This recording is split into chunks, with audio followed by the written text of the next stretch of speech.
गएको दिनमा हामीले 47 अध्याय हेरेका थियौँ। अब लगभग सिद्धै नै आँटेको छ यो पुस्तक है, 48 अध्याय र 47 अध्यायमा भएका कुराहरू थोरै पुनरावलोकन गरौँ है। 47 अध्यायमा चाहिँ हामी हेर्न सक्छौँ याकुब र उनका छोराहरू फारोको सामु प्रस्तुत गरिएको थियो। अब यिनीहरूलाई चाहिँ एउटा भूमि चाहिएको छन् बस्नका लागि, अनि उनीहरूको निम्ति रामासेस भन्ने होइन त्यहाँ गोसेन प्रदेश दिएका छन् है। उनीहरूले माग गरे, प्राप्त गरे। अनि हामीले पनि गर्नुपर्ने कुरा त्यस्तै हो, प्रभु हामी माग गर्छौँ अनि उहाँले भन्नुहुन्छ प्रभुले माग म तिमीलाई दिनेछु। हामी धेरै कुराहरू तिमीले माग्दैनौ र त तिमीहरूसँग छैन भनेर भन्छ है। हामी माग्नुपर्छ उहाँलाई है। हामीले मानिससँग भन्दा पनि परमेश्वरसँग माग गर्नुपर्छ। के कुराहरू छन् ज्ञान बुद्धिका कुराहरू है। सलोमन राजाले सबभन्दा असल कुरा मागेका छन्, ज्ञान र बुद्धिका कुरा, त्यो हामीले माग गर्नुपर्छ। अनि गएको दिनमा हामीले हेर्दै थियौँ उनीहरूले गोसेन प्रदेश मागेका छन् अनि उनीहरूले प्राप्त गरेका छन्। उनीहरूले निगाह, राजाको निगाह उनीहरूले प्राप्त गरेका छन्। झन् हाम्रो राजा त राजाको राजा हुनुहुन्छ होइन, प्रभु येशू। उहाँले झन् कति बढी गरेर हामीलाई चाहिँ के गर्नुहुन्छ, माग गरेको पुरा गरिदिनुहुन्छ होइन।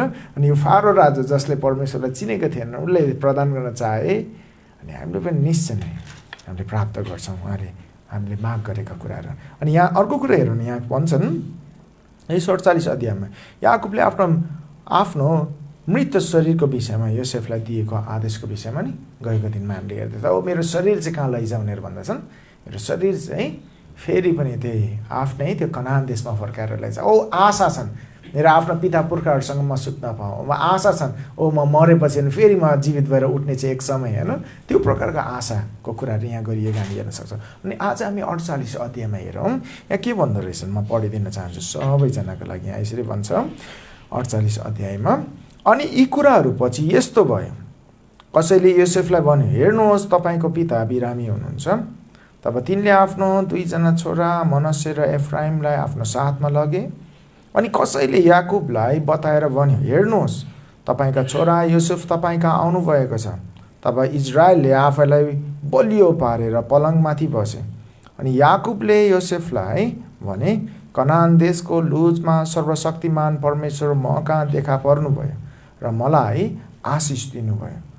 अनि उहाँले मलाई भन्नुभयो हेर म तिमीलाई फलवान बनाउने छु, तिमीलाई सङ्ख्यामा बढाउने छु, तिमीहरू म जति जातिहरूका सामु बनाउने छु, तिमीहरूबाट म जातिहरूको समूह बनाउने छु।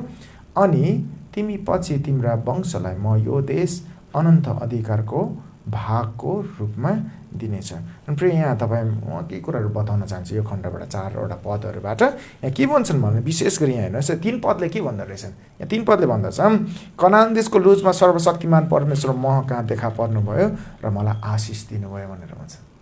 याकुबले यो कुराहरू व्यक्त गर्छन्, उसले आफ्नो गवाही दिँदछन् है। हिजो एकजना अङ्कल आउनुभएको थियो यहाँ है म कहाँ, कसरी उहाँले यहाँ बाहिर हाम्रो चिन्ह देख्नुभएछ, ढुकुरको चिन्ह देख्नुभएछ अनि आउनुभयो हिजो। अनि उहाँले आउनुभयो अनि त्यसपछि गएर यो त म जान्दछु यो क्रिस्चियनकै घर हो यो सायद केही चर्च अनि सोध्नु भएछ। अनि चर्च हो यो, अनि म यहाँ आउन चाहन्छु, अनि म बात गर्न चाहन्छु, मलाई मनपर्छ मान्छेहरूसँग बात गर्नलाई भनेर। अनि आउनुभयो अनि बस्यो, हामी कुरा गऱ्यौँ केही समय।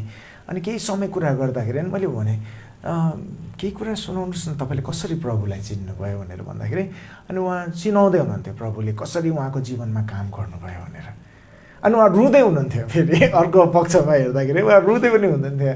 अनि उहाँले भन्नुहुन्थ्यो प्रभु मेरो लागि कति असल हुन्थ्यो गएको दिनहरूमा, अहिले पनि हुनुहुन्छ। अब जब त्यो कुराहरू सम्झन्छु म साँच्चै नै म भावुक हुन्छु यो कुराहरूलाई लिएर।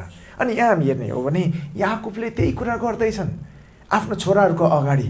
याकुबले के भन्दैछन् भने कनान देशको लुजमा सर्वशक्तिमान परमेश्वर म कहाँ देखा पर्नुभयो है। म यहाँसम्म अहिले छु, म चाहिँ त्यत्तिकै मैले चाहिँ खालि यो बाहिरी रूपमा मात्रै मैले परमेश्वरलाई पछ्याएको चाहिँ होइन, मैले चाहिँ परमेश्वरलाई पछ्याउनुको कारण चाहिँ परमेश्वर चाहिँ मेरो पछि चाहिँ लाग्नु भएको थियो सुरुमा। अनि मात्रै म पछ्याउने काम गरेको। परमेश्वरले चाहिँ मलाई मेरो जीवनमा चाहिँ उहाँ देखा पर्नुभयो अनि म चाहिँ उहाँको पछि लाग्न थालेँ।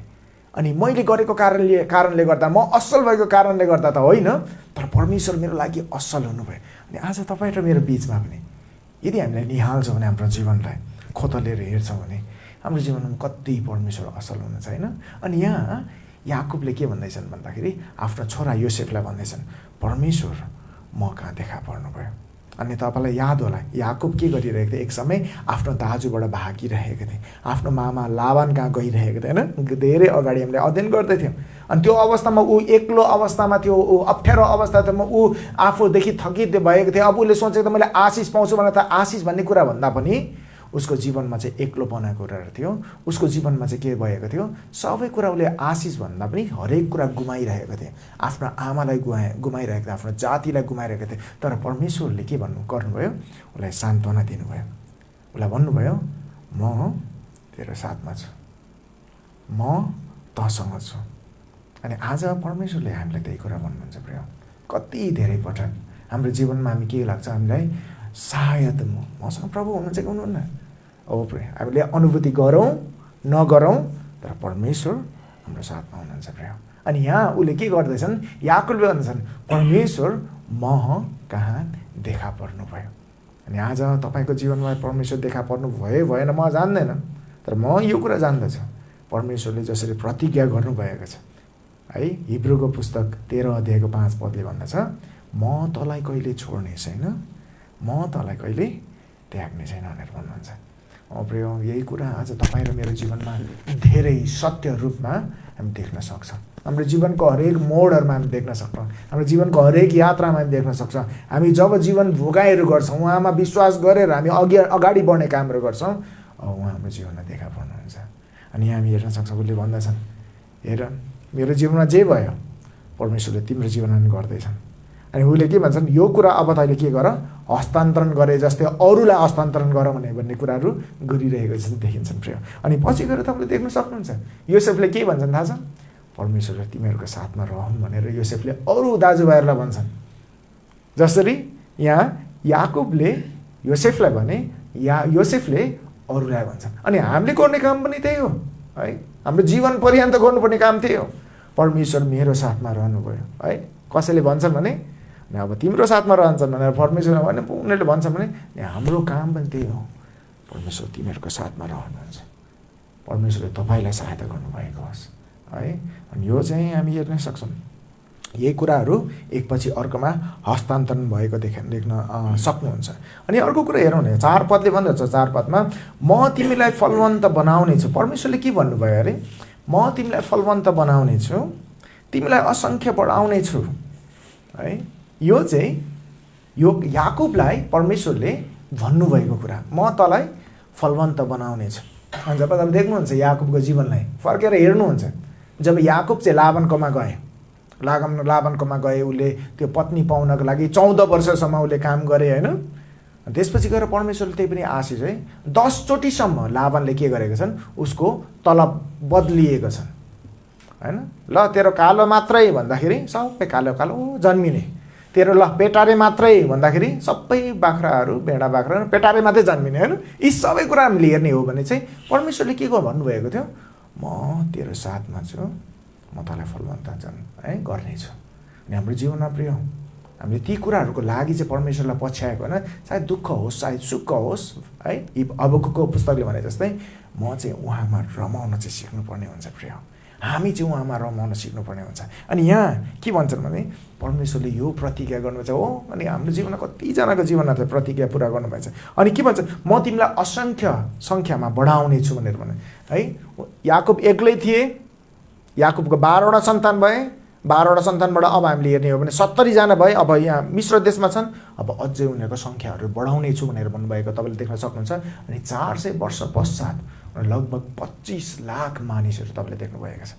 अनि यो चाहिँ एउटा साधारण रूपमा त मान्छे चाहिँ वृद्धि हुन्छ नि, बिहा गर्छन्, सन्तान जन्माउँछन्, बिहा गर्छन्, तर यो चाहिँ 25 लाख 400 वर्षमा हुनु भनेको चाहिँ एकदम असाधारण रूपले चाहिँ उनीहरूको वृद्धि भएको हामी हेर्न सक्छौँ। अनि यो चाहिँ परमेश्वरले आफ्नो प्रतिज्ञा पुरा गर्नुभएको हामी हेर्न सक्छौँ। अनि प्रिय परमेश्वरले हाम्रो जीवनमा त्यस्तै प्रकारले काम गर्नुभएको होस्, त्यस्तै प्रकारले काम गर्नुभएको होस्।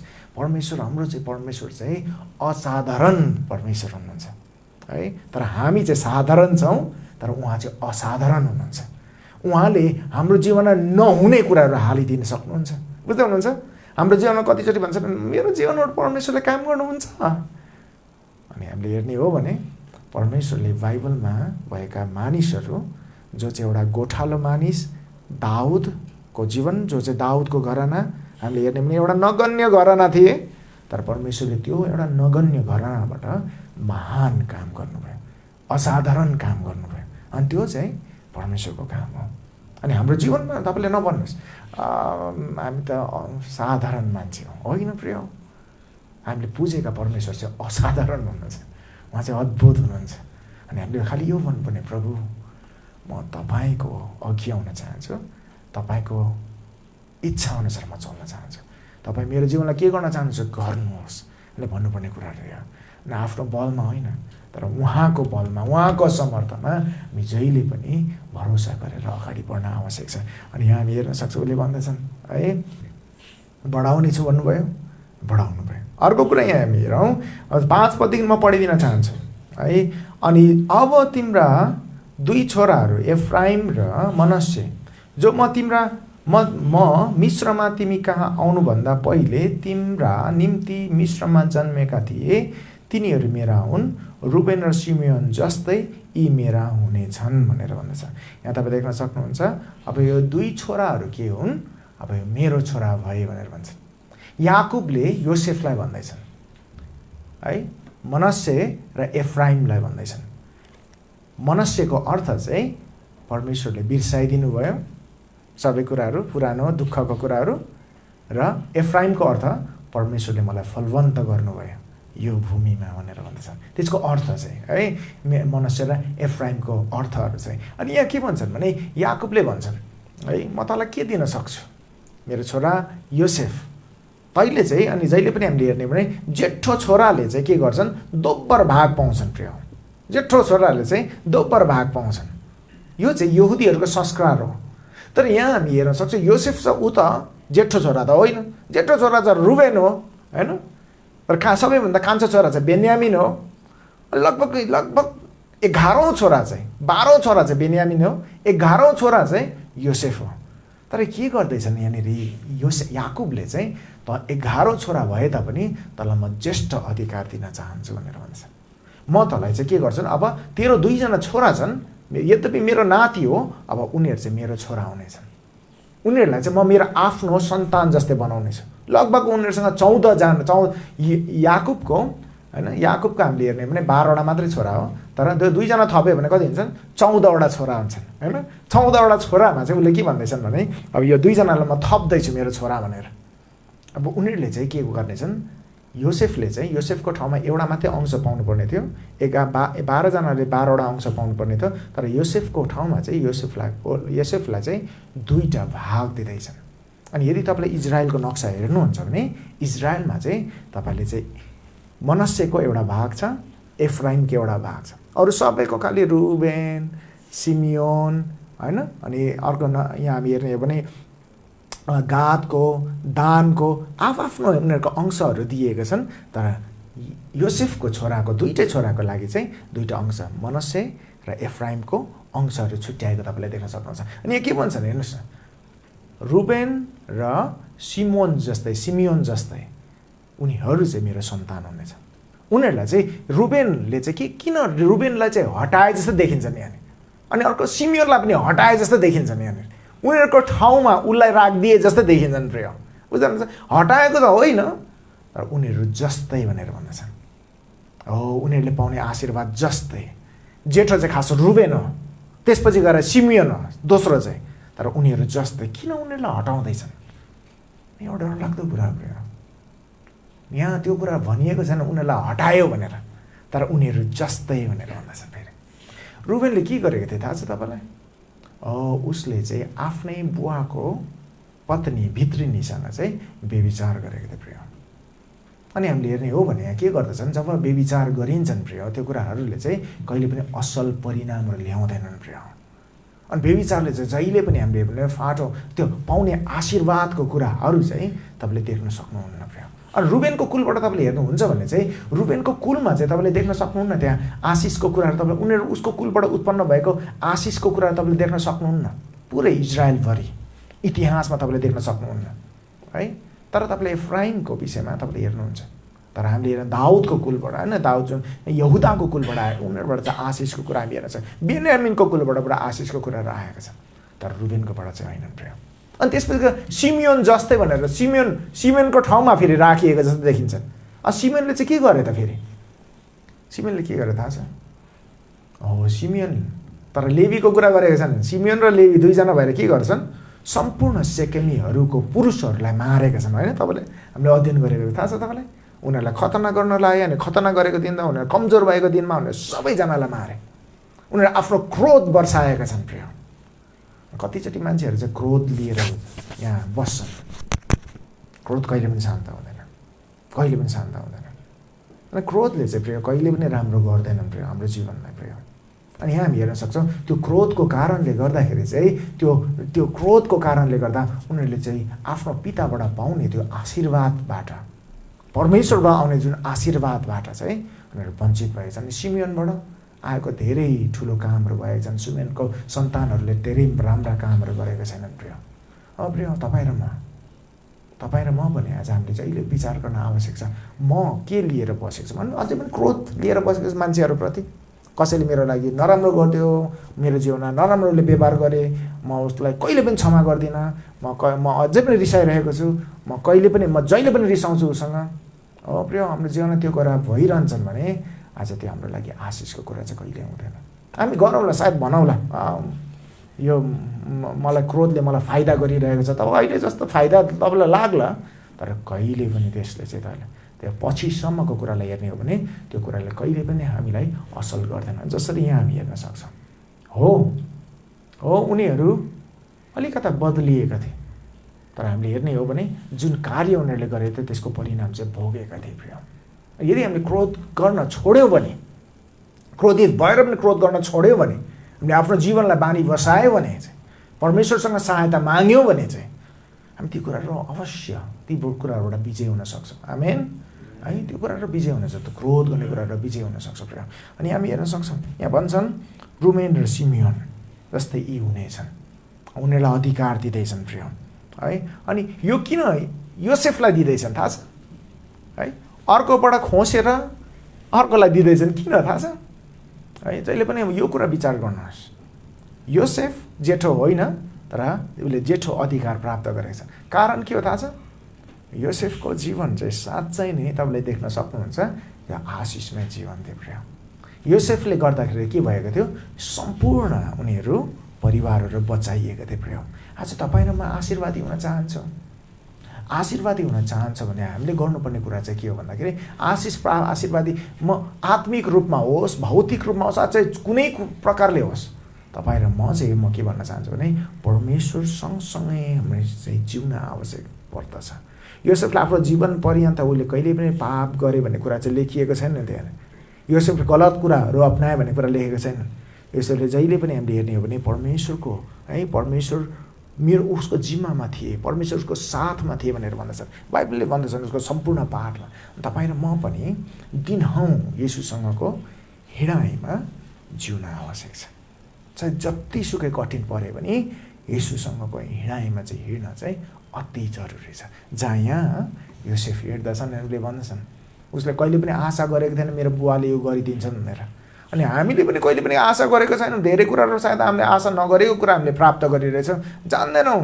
अझै हाम्रो दिनहरू बाँकी नै छन् प्रिय। परमेश्वरले के गर्नुहुन्छ जान्दैन प्रिय। खालि हाम्रो काम चाहिँ के हो? उहाँसँग रहिरहने हो, ताकि हामीले उहाँसँग रहिरहेर धेरै फल फलाउने हो प्रिय। अर्को कुरा हेरौँ, 7 पददेखि म पढिदिन चाहन्छु। यहाँ भन्छन् अनि म चाहिँ जब म पदनबाट आउँदै थिएँ तब कनान देशमा बाटोमा एफ्राइत आइपुग्नु अघि अझ अलिकति बाटो हुँदा राहेल मेरै छेउमा मरिन्। अनि मैले तिनलाई एफ्राता अर्थात् बेथलेहेमको बाटोमा गाडेँ। अनि इजरायलले योसेफका छोराहरूलाई देखे र भने यिनीहरू को हुन्? अनि योसेफले आफ्ना बाबुलाई भने यिनीहरू मेरा छोराहरू हुन् जो परमेश्वरले मलाई यस ठाउँमा दिनुभएको छ। तब उनले भने तिनीहरूलाई म कहाँ ल्याऊ, म तिमीलाई बिन्ती गर्दछु अनि म तिमीलाई आशीर्वाद दिनेछु। अब इजरायलका आँखा उमेरको कारणले धमिला भएका थिए र उनले देख्न सक्दैन थिए। अनि तिनले तिनीहरूलाई उनी कहाँ ल्याए अनि उनले तिनीहरूलाई चुम्बन गरे र तिनीहरूलाई अँगालो हाले। अनि इजरायलले योसेफलाई भने, मैले तिम्रो अनुहार देखुँला भनी सोचेकै थिइनँ, अनि हेर परमेश्वरले मलाई तिम्रो वंशधरी देखाउनु भयो। अनि योसेफले तिनीहरूलाई उनका घोडाहरूको बीचबाट निकालेर अनि तिनले आफ्नो अनुहार भुइँतिर झुकाए भनेर भन्छ। अनि यहाँ तपाईँ देख्न सक्नुहुन्छ के भन्दैछन् भन्दाखेरि याकुबले के भन्छन्, विशेष गरी म आउँदै थिएँ, बाटोमा आउँदै थिएँ, यही समयमा हो मैले मेरो आफ्नो पत्नी गुमाएँ। आफ्नो दुःखको कुराहरू व्यक्त गर्दछन् है। मेरो आफ्नो पत्नी गुमाएँ, राहेललाई मैले गुमाएँ, जहाँ चाहिँ यो होइन सम्पूर्ण गुमाएको कुरा गर्छन्। अनि त्यस पश्चात गएर यहाँ 9 पदले भन्छन्, यिनीहरू मेरो छोरा हुन् भनेर परमेश्वरले यस ठाउँमा दिनुभएको। अनि उसले भन्छ यो चाहिँ मेरो छोरा हुन्, परमेश्वरले मलाई दिनुभएको। ओ परमेश्वरले मलाई बिर्साइदिनु भयो मेरो दुःखको कुराहरू है। अघि हामीले सुन्दै थियौँ होइन, यत्रो दुःख गरेर हामी माथि गएको थियौँ होइन सेवाकाईको लागि जाजरकोट भन्ने ठाउँमा। तर त्यहाँ त्यहाँ मानिसहरूलाई देख्दा, मानिसहरूलाई भेट गर्न पाउँदा, मानिसहरूसँग सङ्गत गर्न पाउँदा सम्पूर्ण दुःख बिर्साइदिनु भयो। जस्तै योसेफले भन्छन्, ओ त्यही भएको कारणले योसेफले मनस्से भनेर नाम राख्छन्, परमेश्वरले मलाई बिर्साइदिनु भयो त्यो दुःखहरू। अनि त्यसपछि गएर फेरि अर्को सन्तान जन्मन्छ, उसको नाम चाहिँ एफ्राइम राख्छ। ओ परमेश्वरले मलाई आशीर्वाद फलवन्त बनाइदिनु भयो होइन। यहाँ त्यही कुरा योसेफले पनि भन्छ, यी मेरो छोराहरू हो है जसबाट मैले आशीर्वाद पाएँ होइन। अनि अर्को कुरा 19 पदले भन्छन्, 19 पदले के भन्छन् हेर्नुहोस् न, 19 पदले भन्छन् इजरायलले योसेफलाई भने, इजरायल भन्नुको मतलब याकुबले भने, मैले तिम्रो अनुहार देखुला भने सोचेकै थिइनँ। यो चाहिँ के भन्दैछन् याकुबले, याकुबको निम्ति चाहिँ के थियो, याकुबको निम्ति चाहिँ योसेफ चाहिँ के थियो त, ऊ मरिसकेको थिए होइन र है, पुरै मरिसकेको थिए। उसको दाजुहरूले भनेको थियो उसलाई चाहिँ जङ्गली पशुहरूले चाहिँ फहरायो होला भनेर उसलाई चाहिँ त्यो लुगा च्यात्तेको लुगा लगिदिएको थिएँ, धुजा पार्यो होला होइन, त्यो लगेको थिएँ, रगत हालिदिएर लगेको थिएँ, बुझ्दै हुनुहुन्छ, त्यहाँ रगत मिसाएर लगिदियो उसको लुगामा होइन। तपाईँलाई थाहा छ बेचेको थिएँ, तर त्यो प्रकारले लगेको थिएँ, कहिल्यै सोचेकै थिइनँ मैले, बुझ्दै हुनुहुन्छ। हो हाम्रो विचारहरू भन्दा पनि, बुझ्दै हुनुहुन्छ, हाम्रो विचारहरू भन्दा पनि, हाम्रो समझहरू भन्दा पनि नभ्याउने कुराहरू, विचारले सोच्नै नसक्ने कुराहरू परमेश्वरले चाहिँ हाम्रो अघि राखिदिनु भएको छ। प्रिय मैले कहिले पनि सोचेको थिइनँ म जाजरकोट जान्छु भनेर तर अनि जान पाएँ त्यहाँनिर। मैले कहिले पनि सोचेको थिइनँ म एक समय आएर प्रभुको राज्यको लागि म काम गर्छु भनेर होइन, र काम गरिरहेको छु। प्रिय र कहिले सोचेको थिइनँ गएको दिनमा मैले के अरे थुप्रो अरू यो गोर्खाको कतिवटा ठाउँ हाम्रो शान्ता बहिनीहरूको घरमा जान पाउँछ भने कहिले सोचेको थिइनँ, सोचेको थिइनँ। समय थुप्रो कुराहरू चाहिँ प्रभुले गर्नुहुन्छ प्रिय, अनि कहिले पनि नसोचेको कुरा परमेश्वरले हाम्रो निम्ति राखिदिनु भएको छ प्रिय है। तर त्यसको निम्ति चाहिँ हामीले के भन्न आवश्यक छ, प्रभुमा भर पर्नुहोस् प्रिय, आफूमा नभर पर्नुहोस्, आफ्नो खुसीको कुराहरूलाई नगर्नुहोस्, आफ्नो खुसीलाई नपछ्याउने हो प्रिय है। तपाईँले जब खुसीलाई पछ्याउनुहुन्छ, त्यो संसारको कुरालाई पछ्याउनुहुन्छ, अब प्रिय तपाईँले चाहिँ परमेश्वरले तपाईँको निम्ति राखिदिनु भएको कुरा महान कुराहरू देख्नुहुन्न प्रिय, बुझ्दै हुनुहुन्छ। अनि यहाँ हामी हेर्न सक्छौँ याकुबले के गर्छन्, उसले भन्छन् मैले कहिले पनि सोचेको थिइनँ ती कुराहरू मेरो जीवनमा अब मैले देख्न सकेँ भनेर भन्छन्। अर्को कुरा हेर्नुहोस् न 12 पदले भन्छन्, अनि योसेफले तिनीहरूलाई उनका घोडाहरूको बिचबाट निकालेर तिनलाई आफ्नो अनुहार भुइँतिर झुकाए भनेर भन्छन्। यद्यपि योसेफ ऊ व्यस्त थिए होइन, योसेफ त्यहाँ मिश्र देशमा व्यस्त थिए, अन्न दिनको लागि, अन्न खुवाउनको लागि उसलाई त्यो मिश्र देशको चाहिँ दोस्रो अधिपति बनाइदिएको त व्यस्त जीवन थिए। यद्यपि ऊ सम्पूर्ण सबै कुराहरूभन्दा महान थिए, त्यहाँको उच्च अधिकारी थिए, तर ऊ बुवाको अगाडि आउँदाखेरि के गर्छन्, ऊ चाहिँ न्यूरन्छन्, ऊ झुक्छन् प्रिय, बुझ्दै हुनुहुन्छ। बुवाको अगाडि आउँदाखेरि उसले बुवालाई चाहिँ के गर्छन्, आदर दिने कामहरू गरेका छन्। अनि हामी पनि कतिचोटि यो नसोचौँ हो म चाहिँ होइन, म चाहिँ बुवाभन्दा धेरै बाठो छु, जान्ने छु, म झुक्नुपर्छ, पर्दैन। बुवाले त पढेको छैन धेरै होइन, जानेको पनि छैन धेरै हो प्रिय। जहिले पनि हामीले चाहिँ गर्नुपर्ने कुरा चाहिँ के हो, हाम्रो बुवाहरूलाई चाहिँ आदर देखाउन आवश्यक छ प्रिय, जसको कारणले गर्दा है। अनि बाइबलले सिकाउँछन् हामीलाई आफ्नो बुवा आमाको चाहिँ आदर गर भनेर भन्छ। अनि हामीले एक समय म कतिचोटि मेरो छोराहरूलाई भन्ने गर्छ, बाइबलमा के भनेको थाहा छ, आदर नगर्ने छोराछोरीको विषयमा के लेखेको छ थाहा छ? अस्ति मैले पढ्न दिँदै थिएँ चाहिँ ढुङ्गाले हानियोस् भनेर भन्दछ होइन। ओहो यो त डरलाग्दो कुरा चाहिँ होइन, आदर नगर्ने म ढुङ्गाले हान्न चाहदिनँ, हानियोस् भनेर म दिँदिनँ, उल्टे बरु म छेक्छु बरु त्यस कारण मलाई हारोस् भनेर भन्छु। तर परमेश्वर यति धेरै कठोर हुनुहुन्छ यो कुराहरूको लागि। जुन छोराछोरीहरूले चाहिँ अब बुवालाई चाहिँ आदर गर्दैनन् तिनीहरूको लागि चाहिँ। अनि यहाँ हामी हेर्न सक्छौँ यो योसेफ यद्यपि ऊ यति ठुलो व्यक्ति थिए, यति महान व्यक्ति थिए, के गर्छन् झुक्दछन् हो आफ्नो बुवाको अगाडि, उसले चाहिँ दण्डवत गर्छन्, आदर गर्छन्। प्रिय तपाईँ र मेरो काम पनि त्यही हो। मेरो बुवा एकदम प्रतिष्ठा राम्रो भएको भए मात्रै आदर गर्ने होइन, नभए पनि प्रिय हामीले चाहिँ आदर गर्न जरुरी छ।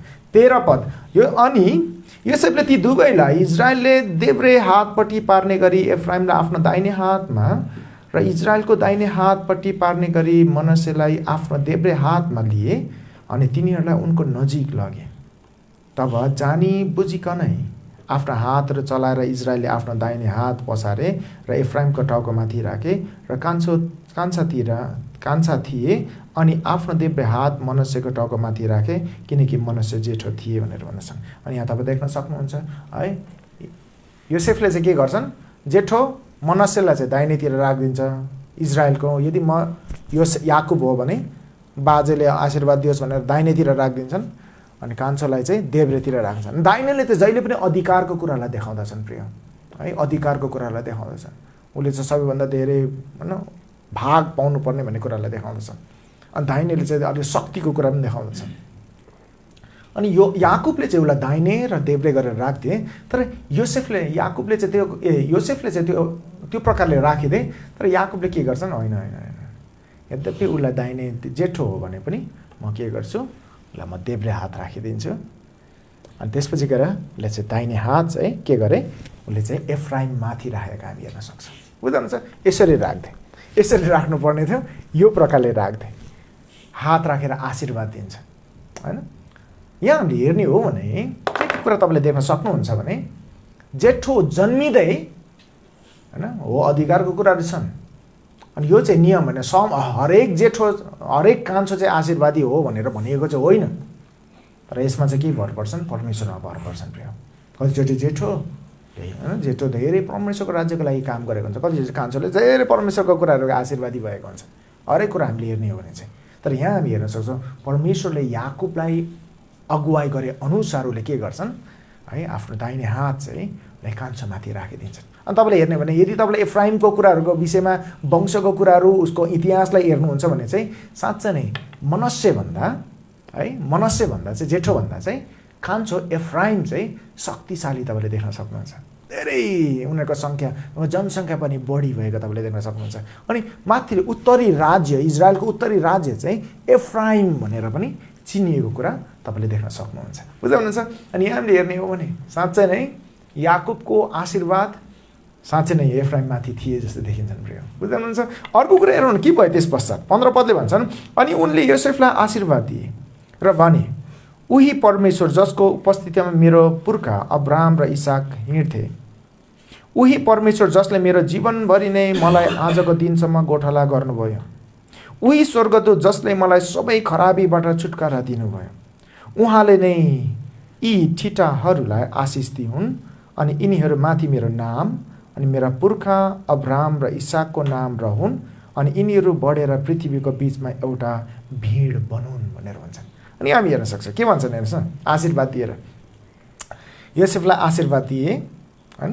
भन्नुको मतलब यो दुवैजना छोराहरूलाई उही परमेश्वर, त्यही परमेश्वर जसले चाहिँ मलाई के गरे, जसको उपस्थितिमा मेरो पुर्खा अब्राहम र इसाक हिँड्थे भनेर भन्छन्, उही परमेश्वर जसले मेरो जीवनभरि नै मलाई आजको दिनसम्म गोठालो गर्नुभयो, उही परमेश्वर। म असल भएको कारणले गर्दा परमेश्वरले मलाई आशीर्वाद दिएको त होइन, तर उहाँ असल हुनुभएको कारणले गर्दा उहाँले मलाई आशीर्वाद दिनुभयो। बुझ्नुहुन्छ। याकुबले यो कुरा बुझेको थिए प्रिय आफ्नो जीवन पर्यन्त। अनि थुप्रोचोटि हामीले के गर्न चाहन्छौँ, हामीले सोच्ने गर्दछौँ मैले मेरो कारणले मैले परिश्रम गरेँ, मैले दुःख उठाएँ, मेरो कारणले गर्दा मैले आशीर्वाद पाएको होइन होइन होइन होइन प्रिय। हामीले मेहनत गरेको कारण हो, मेहनत नगर्नु भनेको होइन हो, मेहनत गर्नुपर्छ, तर त्योभन्दा बढी गरेर तपाईँ र मैले चाहिँ हाम्रो परमेश्वरले हाम्रो निम्ति गरिदिनु भएको कारणले गर्दा हामीले यी कुराहरू प्राप्त गरेको, अरू हाम्रो कारणले गर्दा चाहिँ हुँदै होइन प्रिय। यदि कसैले घमण्ड गर्दछन्, हो मैले गर्दा भनेर भन्छन्, होइन, परमेश्वरले त्यसलाई झुकाउनुहुन्छ प्रिय, है, हामीले गर्दा होइन। तर हामीले याकुबले बुझेको थिए, आफ्नो जीवन पर्यन्त उसले बुझेको थिए, प्रभुको कारणले गर्दा, परमेश्वरको कारणले गर्दा, म असल भएको कारणले गर्दा होइन। हामी असल जतिसुकै हुन, हामी आफैमा असल हुन सक्दैनौँ, अनि परमेश्वरले मात्रै हाम्रो निम्ति असल गर्न सक्नु। अनि उसले के भन्छ नि, होइन, याकुबले, उही परमेश्वर जसले मेरो जीवनभरि नै मलाई आजको दिनसम्म गोठालो गर्नुभयो भनेर भन्छ। मैले गोठालो गरिनँ, तर उहाँले मेरो निम्ति गोठालो गर्नुभयो। गोठालो भनेको बुझ्नुहुन्छ नि, होइन? गोठालोले के गर्छन्? हो, एउटा असल गोठालो। अनि हामीले हेर्न सक्छौँ यो पहिलोपटक हो परमेश्वरलाई चाहिँ गोठालो भनेर सम्बोधन गरिएको छ प्रिय, है। एक समय हामी हेर्न सक्छौँ दाउदले भजन लेखे, भजन सङ्ग्रह 23, जहाँ उसले भन्छन् परमप्रभु मेरो गोठालो हुनुहुन्छ भनेर, मलाई केही कुराको घटी हुँदैन, होइन। दाउदले पनि परमेश्वरलाई गोठालोको रूपमा हेरेको छ। अनि याकुबले पनि के गर्छन् आफैलाई, है, उसले भन्छन् परमेश्वरलाई चाहिँ तपाईँ मेरो गोठालो भएर मलाई जहिले पनि अगुवाई गर्नुभयो। अनि आज यही गोठालोको अगुवाईमा हिँड्ने हो भने चाहिँ याकुबले के भन्छन्, यो गोठालोले अगुवाई गरेर म यहाँसम्म आएँ, यो गोठालोले अगुवाई गरेको कारणले गर्दा मैले यी कुराहरू गर्न सकेँ, मलाई यहाँसम्म डोर्याउनु भयो भनेर भन्छ। अनि आज तपाईँ र मलाई प्रश्न, आज तपाईँको गोठालो चाहिँ को छ? तपाईँलाई कसले गोठालो गर्नुहुन्छ? तपाईँ आफ्नो निम्ति आफै गोठालो हुनुहुन्छ? हो, त्यस्तो चाहिँ नहोस् कहिले पनि। कोही त हुनु पर्यो गोठालो, होइन र? है, तपाईँको गोठालो हरेक दिन तपाईँ गोठालोसँग बस्नुहुन्छ कि हुनुहुन्न? फेरि गोठालो बिनाको बाख्रा देख्नु भएको छ, भेडा देख्नु भएको छ? हो, गोठालो बिनाको भेडा चाहिँ उनीहरू चाहिँ के हुन्छन्, उनीहरू चाहिँ एकदम गाह्रो अवस्थामा हुन्छन्। उनीहरूलाई स्यालले टोकेका हुन्छन्, उता टोकेका हुन्छन्, उनीहरू दुब्लाएका हुन्छन्, खिङ्रिङ्ग परेका हुन्छन्, होइन, उनीहरू काम नलाग्ने हुन्छन् प्रिय, स्वस्थ हुँदैनन् उनीहरू। गोठालो बिनाको चाहिँ, होइन, भेडाहरू, गोठालो बिनाको पशुहरू चाहिँ। अनि त्यस्तै जसरी पशुलाई गोठालो चाहिन्छ, त्यसरी नै तपाईँ र मलाई पनि गोठालो चाहिन्छ। अनि याकुबले चाहिँ बुझेको थिए, ओ मेरो जीवनभरिको गोठालो चाहिँ उहाँ हुनुहुन्छ भनेर। अनि म तपाईँलाई त्यही प्रश्न गर्छु, हरेक दिन आफ्नो जीवनमा प्रिय तपाईँलाई गोठालो गर्नेको, गोठालोले भनेको कुराहरू सुन्न, पढ्न, मनन गर्न जरुरी छ, उहाँसँग प्रार्थना गर्न जरुरी छ, जसले चाहिँ हामीलाई के गर्नुहुन्छ, गोठालो गर्ने कामहरू गर्छौँ उहाँले। अनि हामी सबैको, मेरो गोठालो पनि, हामी सबैजनाको गोठालो चाहिँ परमेश्वर हुनुहुन्छ प्रिय, बुझ्दै हुनुहुन्छ? हाम्रो परमेश्वर हुनुहुन्छ, उहाँलाई चाहिँ गोठालो बनाउनुहोस् प्रिय। म गोठालो होइन, म तपाईँको गोठालो होइन, है। म चाहिँ साधारण तपाईँको वचन, है, परमेश्वरको वचन तपाईँको अगाडि ल्याइदिने मात्रै हो म चाहिँ। तर हामी सबैजनाको गोठालो चाहिँ उहाँ हुनुहुन्छ। अनि उहाँ चाहिँ व्यक्तिगत रूपमा तपाईँहरूसँग बात गर्न चाहनुहुन्छ, अगुवाई गर्न चाहनुहुन्छ, तपाईँलाई सान्त्वना दिने काम गर्नुहुन्छ, तपाईँलाई हौसला दिने काम गर्छ, तपाईँको जीवन कसरी अगाडि बढाउनु उहाँले तपाईँलाई सहायता गर्नुहुन्छ, बुझ्नुहुन्छ? म चाहिँ खालि देखाउने तपाईँलाई, गोठालो कहाँ जानुहोस् भनेर भन्ने हो मेरो काम चाहिँ, त्यति मात्रै हो। अनि तपाईँ र म, हामी सबैजना चाहिँ उहाँको सँगमा जान आवश्यक छ प्रिय। हो, कतिचोटि व्यस्तताको जीवनमा बाइबल अध्ययन गर्न हामी सकिँदैनौँ, तर निकाल्नुहोस्, समय निकाल्नुहोस्, आफूलाई अनुशासनमा राख्नुहोस्, अनुशासित हुनुहोस् प्रिय। एउटा हरेक सिपाही जस्तो हामी सिपाही हौँ प्रिय। एउटा सिपाहीको चाहिँ एउटा उठ्ने समय हुन्छन्, उसको हरेक कुरा गर्ने समय हुन्छ। त्यही प्रकारले हामीले चाहिँ के गरौँ, आफैलाई अनुशासनमा राखौँ। अनि अनुशासन बिनाको जीवन चाहिँ अझ ठिक हुँदैनन् प्रिय। यदि हामी अनुशासित हुन्छौँ भने चाहिँ, है, तपाईँले त्यसको असल परिणामहरू पनि तपाईँले प्राप्त गर्नुहुन्छ। यदि अनुशासित भएन भने चाहिँ लापरवाही, होइन, जिन्दगी यस्तै हो, यो, होइन, यो प्रकारले चलिरहेको छ, होइन प्रिय। र अनुशासित हुनुहोस्, बाइबल पढ्ने कुराहरूमा अनुशासित हुनुहोस्, सङ्गति गर्ने कुराहरूमा अनुशासित हुनुहोस्, है, प्रभुसँग प्रार्थना गर्ने कुराहरूमा अनुशासित हुनुहोस्। अनि हामीले हेर्नु हरेक कुराहरू अनुशासनमा छन्, निर्धारित छन्, त्यही भएर सुन्दर छन्। अनि अनुशासित हुन सिक्नुभयो भने चाहिँ, आफैलाई अनुशासनमा राख्नुभयो भने चाहिँ तपाईँले त्यसको असल कटनीहरू गर्नुहुन्छ। यहाँ हामी हेर्न सक्छौँ याकुबले आफ्नो जीवनमा उसले परमेश्वरलाई गोठालो बनाएको थिए, अनि गोठालोको अनुशासनमा हिँड्थे प्रिय। अनि तपाईँ र म पनि गोठालोको अनुशासनमा हिँड्न जरुरी छ। गोठालोले जेसुकै बनोस्, म आफ्नै तरिकाबाट हिँड्छु भनेर उसलाई बाघले खान्छन्, होइन, आफ्नै बाघले खान्छन् उसलाई ऊ राम्रो बलियो हुँदैनन्, तर गोठालोको अधीनमा। अनि आज तपाईँको गोठालो को हो? कतिले चाहिँ मान्छेले भन्छ मलाई चाहिएन गोठालो भनेर भन्छ, म कसैको अनुशासनमा बस्न चाहँदैन। होइन प्रिय, त्यस्तो मानिसहरू ठिक हुँदैन। हामी एक होइन, हामी परमेश्वरको है ठिक गोठालोको अनुशासनमा रहन जरुरी छ। यदि हामीलाई ठिक हामीले ठिक गोठालोको अनुशासनमा रहन सकेनौँ भने हामीलाई कसले अनुशासन गर्ने? प्रभु येशूले एकचोटि भिडहरूलाई हेर्नुभयो, भिडहरू प्रभु येशूको पछि लागिरहेका थिए। प्रभु येशू जहाँ जान्थे त्यो भिडहरू त्यहीँ पछ्याउँथे, खाना पाओस् नपाओस् त्यही पनि जान्थे। प्रभु येशूले त्यो भिडहरूलाई हेर्नुभयो र भन्नुभयो, यिनीहरू त गोठालो बिनाको भेडाहरू जस्तै छन् भनेर। गोठालो बिनाको, बुझ्दै हुनुहुन्छ? गोठालो बिना, गोठालो छैन, गोठालो खोजिरहेको थिएँ। अनि तर तपाईँ र मैले त प्राप्त गरेको छ होइन र? ख्रीष्ट येशूलाई प्राप्त गरेको छ। हामीसँग वचन छन्, यो वचन हामीसँग लिएको छौँ अनि यो वचनबाट हामी उत्साह प्राप्त गर्दछौँ। अनि आज उहाँको गोठालो, उहाँलाई गोठालो बनाइकन हामी जीवन जिउँ प्रिय, दिनहौँ। अनि हामीले जे गर्छौँ प्रिय, हाम्रो नानीहरूले पनि त्यही गर्छन्, छोराछोरी आउँदा पुस्ताहरूले पनि त्यही गर्छन्। अनि उनीहरूले भन्छन् मेरो गोठालो चाहिँ परमेश्वर हुनुहुन्छ। अनि एक समय आए जब दाउदले भन्दछन् मेरो गोठालो परमेश्वर हुनुहुन्छ। मलाई कुनै कुराको घटी कमी हुँदैन। उहाँले मलाई हरियो खर्कमा लेटाउनुहुन्छ, उहाँले मलाई सुखचैनको पानीबाट डोर्याउनुहुन्छ होइन है। अनि याकुबले त्यही कुरा देख्दछन्। अर्को कुरा हेर्नुहोस् न के भन्दो रहेछन्, 16 पदले भन्छ, उही स्वर्गदूत जसले मलाई सबै खराबीबाट छुटकारा दिनुभयो भनेर भन्छ है। अब स्वर्गदूतको कुरा गर्नु जसले खराबीबाट छुटकारा दिएको। 17 पदमा पढिदिन्छु है। भन्छन् जब योसेफले आफ्नो बाबुले आफ्नो दाहिने हात एफ्राइमको टाउकोमाथि राखेका देखे तब यो कुरा तिनलाई बेठिक लाग्यो। अनि उनले एफ्राइमको टाउकोबाट हटाएर मनस्यको टाउकोमाथि राख्नका निम्ति आफ्नो बाबुको हात समाते। अनि योसेफले आफ्नो बाबुलाई भने, यसो होइन मेरा बाबु, किनकि यो चाहिँ जेठो हो, आफ्नो दाहिने हात यसैको टाउकोमाथि राखिदिनुहोस्। तर तिनीहरूको बाबुले अस्वीकार गरेर भने, म जान्दछु मेरा छोरा, म जान्दछु, ऊ पनि एउटा जाति बन्नेछन्, ऊ पनि महान बन्नेछ, तर पनि उसको कान्छा भाइ ऊभन्दा महान हुनेछ र उसको वंश जाति जातिहरूको भिड बन्नेछ। अनि त्यस दिन उनले तिनीहरूलाई यसो भन्दै आशीर्वाद दिए, परमेश्वरले तिमीलाई एफ्राइम जस्तै र मनस्से जस्तै बनाउन् भन्दै इजरायलले तिम्रो नाम लिएर आशीर्वाद दिउन्। अनि उनले एफ्राइमलाई मनस्सेको अगाडि राखे भनेर भन्दछन्। यहाँ तपाईँले देख्न सक्नुहुन्छ, यही नै हो आशीर्वादी हुने। ऊ चाहिँ हो, मलाई उसलाई आशीर्वादी बनाउनुपर्छ। यहाँ एकपछि अर्कोलाई हस्तान्तरण गरिएका छन् प्रिय, बुझ्दै हुनुहुन्छ? अब्रामबाट हस्तान्तरण कसलाई गरियो? त्यही आशीर्वादको कुरा, त्यही कुरा जे भनियो त्यही कुरा आशीर्वाद दिएका छन्, बुझ्दै हुनुहुन्छ? त्यहाँ बदलिएको छैनन्, फेरबदल गरिएको छैनन्। परमेश्वरको वचन पनि फेरबदल गर्नु हुँदैनन् पनि प्रिय। यसलाई कसैले फेरबदल गर्छन् भने यसलाई होइन होइन होइन होइन म मानिलिँदिनँ है। गएको दिनमा हामीले सेवाकाई गर्दै थियौँ, माथि सङ्गतिमा कुरा गर्दै थियौँ, वचनहरू सिकाउँदै थियौँ। अनि कतिजनाले त्यो कुरा मानिलिरहेको थिएन, कतिजनाले ग्रहण गरिरहेको थियो, होइन म मानिलिन्छु, यो परमेश्वरको वचनले जे भन्छन् त्यो कुरालाई सहज स्वीकार्छु। अनि कतिजना हामी मान्दैन यो कुरा मान्दैन भनेर। त ठिकै छ, तपाईँको कुरा यो चाहिँ मैले भनेको होइन, प्रभुको वचनले। अनि हामीले फेरबदल गर्ने होइन प्रिय, आफ्नो तरिकाले यसलाई बुझिलिने होइन। परमेश्वरले जे भन्छन् हो भने हो, होइन भने होइन भनिरहेको छन् होइन। अनि हामी हेर्न सक्छौँ, यहाँ अब्रामले जे कुरा भने त्यो चाहिँ इसाकलाई दिए, इसाकलाई जे कुरा भनियो उसले चाहिँ याकुबलाई दिए, याकुबलाई जे कुरा भनियो अब योसेफ अथवा उसको दुईजना छोरालाई भनियो। अनि त्यसलाई तपाईँले देख्न सक्नुहुन्छ, ती कुरा हुँदा हुँदै तपाईँले देख्न सक्नुहुन्छ एकपछि अर्कोलाई हस्तान्तरण गर्दै दियो, हस्तान्तरण गर्दै दियो।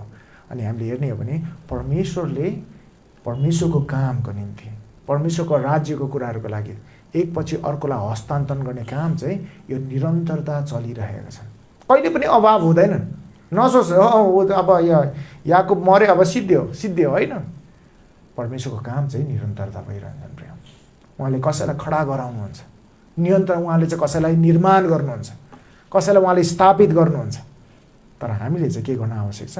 हस्तान्तरण गर्न आवश्यक छ। ल अब तिमी भनेर। आज तपाईँ र मैले चाहिँ हामीले प्रभुको कुराहरू जति कुराहरू सिक्यौँ, हामीले कसलाई हस्तान्तरण गर्दैछौँ प्रिय? हामी त्यसको योग्य छौँ कि छैनौँ है? हामी जहिले पनि निहालौँ प्रिय, जहिले पनि निहालौँ। अनि आफूलाई जाँचौँ, म त्यस्तो प्रकारले हस्तान्तरण गर्ने मलाई योग्य प्रभु मलाई बनाउनुहोस्। बुझ्दै हुनुहुन्छ? याकुबको आफ्नो जीवनमा यति कुराहरू उसले सिकेका थिए, त्यो कुराहरू उसले अरूलाई हस्तान्तरण गर्छन्। अब बुझ्दै हुनुहुन्छ? सिकाउँछन्, बताउँछन्। अनि हामीले पनि गर्नुपर्ने कुरा त्यो, ल अब तिम्रो पालो। बुझ्दै हुनुहुन्छ? यसको मतलब मैले कहिले गर्नै हुँदैन भनेको होइन है, हस्तान्तरण गर्न सिक्नुपर्छ प्रिय है। यहाँ हामी हेर्न सक्छौँ याकुबले हस्तान्तरण गर्छन् अर्कोलाई, अनि हामीले पनि गर्न आवश्यक छ ल्याऊ भनेर। यसको मतलब कहिले म गर्दै गर्दिनँ भनेर, समय पाएँ म त्यो पनि गर्छु। 29 पद, अनि इजरायलले योसेफलाई भने, हेर म मर्न लागेको छु, तर परमेश्वर तिमीहरूका साथमा हुनुहुनेछ र तिमीहरूलाई तिमीहरूका पिता पुर्खाहरूको देशमा फर्काएर ल्याउनेछ। अनि मैले तिमीहरूलाई तिम्रा दाजुभाइहरूको भन्दा 1 भाग बढी दिएको छु, जुन चाहिँ मेरो तरवार र मेरो धनुको बलले एमोरीहरूको हातबाट लिएको छु। अनि हामी हेर्न सक्छौँ फेरि पनि त्यही कुराहरू गरिएको छन् है। मैले जसरी यो कुराहरू प्राप्त गरेँ म अब तिमीहरूलाई प्रदान गर्दैछु। बुझ्दै हुनुहुन्छ? मण्डली अहिलेसम्म नै थुप्रोवटा विभिन्न प्रकारका विभिन्न धर्मका कुराहरू उसको अन्त्य भए प्रिय। कतिवटा मण्डली हो आफैले निर्माण गरेको मण्डलीको पनि अन्त्य भयो, तर जुन मण्डली चाहिँ परमेश्वरले सुरु गर्नुभयो त्यो मण्डलीको चाहिँ अन्त्य भएको छैन। कतिवटा मण्डली बन्द भएको मैले देखेको छु होइन। त्यो एकदम दुःख लाग्दो सन्देश हो यो चाहिँ। त्यो मण्डली साँच्चै नै त्यो मानिसबाट निर्मित मण्डली भएको थियो चाहिँ, किनभने मान्छेले स्थापना गरेको थियो चाहिँ। तर यदि परमेश्वरले स्थापना गरेको हो भने चाहिँ त्यो हस्तान्तरण हुँदै अर्कोबाट अर्को जान्छन्, अर्कोबाट अर्को। हामीले जहिले पनि दिनुपर्ने कुरा चाहिँ त्यही हो, हामीले हस्तान्तरण गर्न जरुरी छ। हामीले आफ्नो कतिवटा जिम्मेवारी पनि अरूलाई हस्तान्तरण गर्न आवश्यक छ। हो कतिचोटि सक्षम नहोला हो, हामी जस्तै नहोला, तर हामीले कति दिन जरुरी छ ताकि के गर्न सकोस्, परमेश्वरले उसलाई निर्माण गर्न सक्नुभएको होस्। अनि हामी हेर्न सक्छौँ यहाँ योसेफको जीवनलाई, हामी योसेफ अनि याकुबको जीवनलाई हेर्दाखेरि अब योसेफको जीवनलाई हामी थोरै गरेर हेर्न सक्छौँ। त्यहाँ योसेफको पुरै जीवनले चाहिँ के कुरा देखाउँदछन् भन्दाखेरि चाहिँ योसेफको पुरै जीवनमा चाहिँ हामी येशू ख्रीष्ट झल्केका हामी देख्दछौँ प्रिय। पुरै जीवनलाई हेर्नुहुन्छ है। योसेफ पनि एक समय के थिए, योसेफ आफ्नो दाजुहरूबाट है ऊ चाहिँ इन्कार गरिएका थिए। बुझ्दै हुनुहुन्छ? प्रभु येशू जस्तै अनि हामीले हेर्ने हो भने चाहिँ योसेफको धेरैभन्दा धेरै, सबैभन्दा धेरै उदाहरण चाहिँ योसेफको जीवनबाट हामी प्राप्त गर्छौँ, जहाँ चाहिँ है येशू ख्रीष्टको जीवन र योसेफको जीवनको एउटै मिल्दो कुराहरू धेरैभन्दा धेरै उदाहरणहरू प्राप्त गर्छौँ। योसेफलाई इन्कार गरिए येशू ख्रीष्ट जस्तै। योसेफलाई आफ्नो दाजुभाइहरूको बिचमा पठाइयो जाऊ भनेर, प्रभु येशूलाई पनि दाजुभाइहरूको बिचमा पठाइयो। योसेफलाई के गर्यो, उसलाई चाहिँ बन्धक बनायो, दोष लगाइयो होइन। बन्धक बनाएर त्यहाँ चाहिँ अन्य जातिहरूको हातमा सुम्पियो। प्रभु येशूलाई पनि अन्य जातिहरूको हातमा सुम्पे। योसेफ चाहिँ दास जस्तै भए, प्रभु येशू दास हुनुभयो। योसेफ चाहिँ अन्य जातिहरूको बिचमा रहनुभयो र उनी अन्य जातिहरूले स्वीकार गरे है योसेफलाई चाहिँ। प्रभु येशूलाई पनि येशू पनि स्वीकृत हुनुभयो। योसेफ चाहिँ है झ्यालखानामा हुँदा चाहिँ 2 जना कैदीहरूसँग थिए, प्रभु येशू पनि क्रुसमा 2 जना कैदीहरूसँग थिए होइन। योसेफलाई चाहिँ चाँदीको टुक्रामा बेचियो, प्रभु येशूलाई पनि चाँदीको टुक्रामा बेचिएको हामी हेर्न सक्छौँ। योसेफ हामीले हेर्ने हो भने पछि गएर फेरि स्वीकार गर्यो आफ्नो दाजुभाइहरूबाट, जब उसलाई दोस्रो पटक भेटियो होइन। त्यस्तै प्रभु येशूलाई पनि स्वीकार गर्यो जब उहाँ चाहिँ पुनरुत्थान भएर उठे होइन। अनि योसेफको कुराहरू सुनोस् भनेर भनिएका छन् र तिमीहरू जिउनेछौ भनेर भन्छन्। अनि प्रभु येशूको विषयमा भने प्रभु येशूको कुरा सुन र तिमीहरू जिउनेछौ। प्रिय, यहाँ सम्पूर्ण यो चित्रहरू योसेफको जीवनको हरेक चित्रलाई हामीले हेर्न सक्छौँ। यो चाहिँ प्रभु येशू यस संसारमा यही प्रकारले आउनुहुन्छ र हामी चाहिँ चिन्छौँ कि चिन्दैनौँ, यो येशूलाई चिन्छौँ कि चिन्दैनौँ। हामी चाहिँ यो कुरा सबै कुरा जान्दथे। प्रभु येशूले परमेश्वरले जान्नुहुन्थ्यो सबै कुराहरू। उहाँले जानेर नै यस पृथ्वीमा आउनुभयो। उहाँ चाहिँ अजानमा त्यत्तिकै ड्याङ्ग जन्मनु भएको होइन बेथलेहममा चाहिँ। उहाँलाई चाहिँ जानेर नै मैले दुःख भोग्नुपर्छ ताकि मैले उनीहरूलाई प्राप्त गर्न सकौँ। मैले दुःख नगरिकन, उनीहरूको निम्ति मैले बलि नहोइकन, उनीहरूको निम्ति मैले उनीहरूको बिचमा नगइकन म संसारको सम्पूर्ण सुखहरू त्यागेर म यिनीहरूको माझमा जानै पर्छ ताकि म बचाउन सकौँ। अब प्रिय, यहाँ हामी हेर्ने हो भने प्रभु येशू हामीहरूको निम्ति चाहिँ यति ठुलो कुरा हाम्रो निम्ति गरिदिनु भयो। जानी जानी उहाँले चाहिँ प्रेमको कुराहरू हाम्रो बिचमा ल्याउनु भयो। जानी जानी उहाँ यस संसारमा आउनुभयो, मर्नुभयो अनि हामी हेर्न सक्छौँ सम्पूर्ण योसेफको कथाबाट चाहिँ के कुरा बुझ्न सक्छौँ, येशूले यही कुरा गर्न चाहनुहुन्थ्यो हामीहरूको बिचमा पनि। योसेफले त्यति ठुलो बलिदान, क्रुसमा चढेर बलिदान, संसारको सबै क्रोध त आफूमाथि भोगेनन्, तर येशू ख्रीष्टले चाहिँ भोग्नुभयो। सारा संसारका पापका, सम्पूर्ण मानिसहरूको पापहरू आफूमाथि बोकिलिनुभयो। पहिला जानी अनजानमा गरेका हरेक पापको आफूमाथि बोकिलिनुभयो। उहाँले सम्पूर्ण क्रोध सहनुभयो ताकि हामी चाहिँ उम्कन नसकौँ। बुझ्नुहुन्छ? हामी परमेश्वरको क्रोध हामी सहन योग्य छैनौँ प्रिय, तर हामीलाई उहाँले उम्कनको लागि बाटो दिनुभयो, हामी उम्कन सकौँ भनेर, कुनै दण्ड नभोगौँ भनेर। अनि यति धेरै प्रेम येशू ख्रीष्टले आज तपाईँ र मलाई गर्नुहुन्छ। अनि अझै यही कुराहरू, यही प्रेमको विषयमा सारा संसारका मानिसहरूले पाउन सकोस् भनेर आज तपाईँ र मैले प्रार्थना गर्न जरुरी छ, काम गर्न जरुरी छ, उहाँको निम्ति आफ्नो जीवन अर्पण गर्न जरुरी छ प्रिय। हामी छोटो प्रार्थना गरौँ। प्रभु धन्यवाद, धन्यवाद आजको दिनको लागि, धन्यवाद कल्वरी क्रुसको प्रेमको लागि, धन्यवाद यो पाठको लागि, धन्यवाद तपाईँ हाम्रो गोठालो हुनुभयो। प्रार्थना गर्छु प्रभु, हाम्रो जीवनमा तपाईँ रहनुहोस्, हामीलाई आशीर्वाद गर्नुहोस्, तपाईँको साक्षी हुनलाई सहायता गर्नुहोस्। पवित्र आत्मा हामी माथि आउनुहोस् ताकि हामी तपाईँको साक्षी हुन सकौँ। यरुसलेममा, यहुदामा, सामरियामा र संसारको अन्त्यसम्म तपाईँको निम्ति हामी साक्षी हुन सकौँ। प्रभु प्रार्थना गर्छ हाम्रो कामहरूमा, हाम्रो पेसाहरूमा, हाम्रो व्यापार, बिजनेस, सबै कुराहरूमा आशीर्वाद गर्नुहोस् भनेर प्रार्थना गर्छ। अनि यसै गरी प्रार्थना गर्छ परमेश्वर पिता, हाम्रो नानीहरूको पढाइ, बाबुहरूको पढाइहरूमा आशीर्वाद गर्नुहोस्, हाम्रो पारिवारिक जीवनमा आशीर्वाद गर्नुहोस्। हाम्रो प्रभु, हामी आज श्रीमान श्रीमतीको प्रेमहरू देखेर, श्रीमान श्रीमती र उनीहरूको छोराछोरीसँगको प्रेमहरू देखेर हामी ठिक ठिक साक्षीहरू दिन सकौँ, हाम्रो समाजमा, हाम्रो वरपरका छरछिमेकीहरूमा दिन सकौँ। यसै गरी प्रार्थना गर्छ परमेश्वर पिता, जतिजना प्रभु हाम्रो भाइ तिलक विदेशमा काम गर्दैछन्, उनको कामहरूमा तपाईँले आशीर्वाद गर्नुहोस् प्रभु। हामी प्रार्थना गर्छ यसै गरी प्रभु, कतिजना प्रभु यहाँ विदेशको लागि प्रभु गरिरहेका छन् प्रभु, ट्राई गरिरहेछन्, उनीहरूमा सबैमा आशीर्वाद गर्नुहोस् भने प्रार्थना गर्छौँ प्रभु। कतिजना व्यापारहरू छन् त्यसमा आशीर्वाद गर्नुहोस्।